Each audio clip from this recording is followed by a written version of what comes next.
Bitcoin hoodie guy coming back here with another Kaspa video. Mike Tyson, the like and subscribe button. Well, thanks for that, Mike. Well, you can see Michael Saylor, 10th week in a row. He's posted the Saylor tracker on Sunday, which shows that they've been buying or bought, and Monday he always posts the amount they bought. You got Trump's treasury pick, Scott Bessent, disclosed owning up to 500,000 worth of the Bitcoin ETF.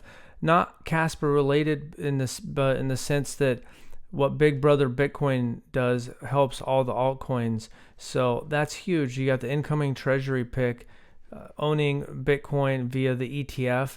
Now he might divest it because he's going to be the treasury, and apparently there's enough votes that most of Trump's picks should get nominated, or rather the picks that he nominated should get confirmed. Hash rate 1.30. You can see that it's been on a bit of a downtrend. It's got down to 1.25, 1.22, but hanging around there in the last week, kind of right there at the 1.3 range. You can see right here you have the fees in Kaspa, so there's not as much going on in KRC20 land. You can see just 24,000 fees yesterday, or the 10th, 50,000 fees. So not a ton of trading or new minting going on there. You can see Nacho $400,000 trading volume, Kango 1.3 million, PP Cas 130,000, 90,000 on Kaspa, 158,000 on Casper.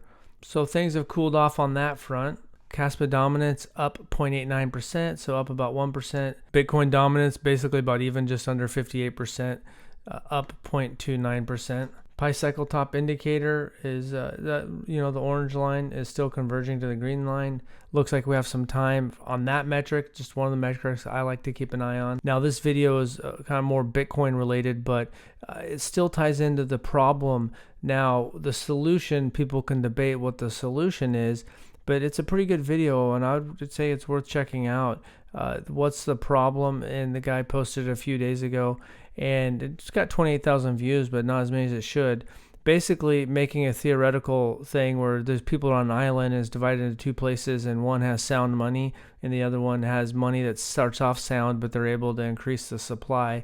Big red button. Current debasement leads to distortion of price signals, Bitcoin input costs increase, asset inflation. He's talking about how a lot of this leads back to bigger governments. There's mental health crisis, declining birth rate, breakdown nuclear family because both people have to work, where it used to be just one person in the family could work so they could spend more time together, at the home and in a family.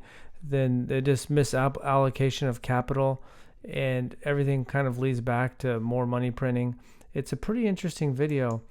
And right here is talking about the currency debasement, and then you got the bigger government, but then you have these offshoots or these crony corporations like Big Pharma, Big Food, media capture, military industrial complex, Wall Street, unproductive investments. You have forever war, system banking bailouts, and then eventually right here, there's always excessive debt with the government, and next emergency, then they print more money. And I think more people are starting to realize that this is a bigger problem than was, they just weren't aware of it. Now people are more aware of it. There's also a point here too where, with you got shrinkflation with businesses, like bag of Doritos has less and less Doritos. Sometimes they stay the same size, or maybe the company reduce costs because everything's getting more expensive. Then that can lead to unemployment, or their quality is reduced, and the food, they're just looking to make the cheapest food possible. So people with less money are buying this cheap food that's not as healthy. Now some of this is oversimplification, but I think it's worth checking out. And this guy is stating that Bitcoin is a solution at the end, but I think the bigger takeaway from this is that there's this huge problem right now, that this printing the money into oblivion, and the dollar's held up better than any other currency, because you can see there's a chart on here. The last 10 years, all other currencies have lost value against the dollar. Some, like the Swiss franc, have barely lost value, and some, like the Argentine money, or money in Venezuela and Russian ruble, they've lost more.